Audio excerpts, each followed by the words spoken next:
Meaning of hovel. Hovel. Hovel. Hovel.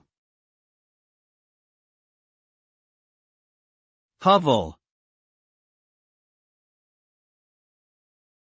Hovel refers to a small, shabby, and uncomfortable dwelling, often made of crude materials like wood or mud.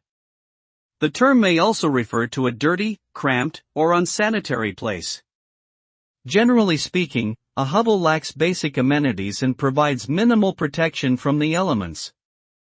It is a place of poverty and hardship, commonly associated with rural or marginalized communities.